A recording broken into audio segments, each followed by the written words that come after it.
अनेक वेळा GR बदलले आणि ते चुकीच्या पद्धतीने GR बदलल्यामुळे बऱ्याच अडचणी त्या ठिकाणी इलेक्शनमध्ये निर्माण झाल्या आणि हा विषय जेव्हा कोर्टात गेला, कोर्टाने हा विषय समजून घेतला, तेव्हा कोर्टाला दुसरा कुठलाही त्या ठिकाणी मार्ग राहिला नाही, पण 21 तारखेपर्यंत निकाल देण्याची तारीख त्या ठिकाणी ढकलण्यात आली। याच्यामध्ये कोण चुकलंय तर इलेक्शन कमिशन चुकलंय। डोकं न लावता भाजपचं ऐकून वेगळे GR काढले आणि त्यातच गडबड झाली। आता हे झालं ते झालं, आता 21 तारखेपर्यंत आपल्याला वाट बघावी लागणार। आता हे सगळे EVM मशीन एका कुठल्या तरी खोलीमध्ये ठेवल्या जाणार। तर थोडंसं काही प्रमाणात टेन्शन जरा वाढलेलं आहे, काळजी आपल्या सगळ्यांना घ्यावी लागेल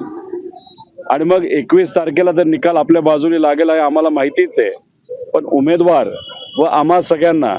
मशीन ज्या ठिकाणी ठेवलंय तिथं नक्कीच जरा डोळ्यात तेल घालून आम्हाला लक्ष ठेवावं लागणार आहे। असं वाटतं की रोहित पवारांना जे 19 मध्ये साधलं, जे 24 मध्ये त्यांनी पैशाच्या जोरावरती विजय मिळवला, ते सर्व त्यांचे सहकारी साथ सोडून आमच्याकडे आले। त्यांची जी कार्यपद्धती आहे कामाची आणि मतदानाच्या वेळेस मतदान कसं घ्यायचं ही कार्यपद्धती आमच्या सर्व कार्यकर्त्यांनी ओळखली असल्या कारणानं या नगरपालिकेच्या कार्यक्षेत्रामध्ये त्यांना अनेक ठिकाणी त्यांच्या पैशाच्या गाड्या अडवल्या, पैसे परत पाठवले, पण 24ला अल्पशा मताने विजय प्राप्त केला। त्यामुळं बेसुमार आणि बेसूट असे आरोप करायचे आणि मोठ्या व्यक्तीवरती आरोप करायचा त्यांचा जो फंडा आहे तो सपशेल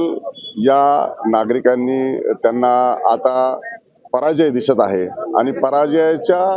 भावनेतून अशा प्रकारचं ते वक्तव्य करतात। आणि म्हणून माननीय मुख्यमंत्री महोदय जे निवडणुकीच्या प्रचारासाठी जे आले आणि प्रचार केला हा विकासाच्या मुद्द्यावर केला, कोणाच्याही वरती टीका टिप्पणी केलेली नाही आणि अशा स्वरूपावरती जे बोलतायत ती रोहित पवारांचं महाविकास आघाडीच्या कालखंडामध्ये मोठे डॉन आणि गुंड असल्याची भावना कर्जत जामखेडमध्ये तयार झाली आणि लोकांना अतिशय मोठ्या प्रमाणात हॅरेसमेंट देखील केलं। आणि त्याचबरोबर त्यांनी आता जे आमसभा घेतल्या त्यामध्ये तर अधिकाऱ्यांना एवढं खालच्या पातळीवर झापलं, त्यामुळे अतिशय तीव्र आणि चिडीची भावना त्यांच्या संदर्भात निर्माण झाली। त्यामुळं मतदारांनी आता निर्णय केलाय की आता कोणत्याही परिस्थितीमध्ये रोहित पवारांच्या सांगण्यावर, बोलण्यावर आणि त्यांच्या विचारावर मत द्यायचं नाही। भारतीय जनता पार्टी हे विकासाला मत द्यायचंय आणि मग थोड्याफार फरकाने जो पराजय माझा झाला त्याचा निश्चित स्वरूपामध्ये बदला घेण्याचं चित्र आज मला प्रत्येक बूथवरती दिसतंय। आणि म्हणून माननीय मुख्यमंत्र्यावरती टीका करण्यापेक्षा तुम्हाला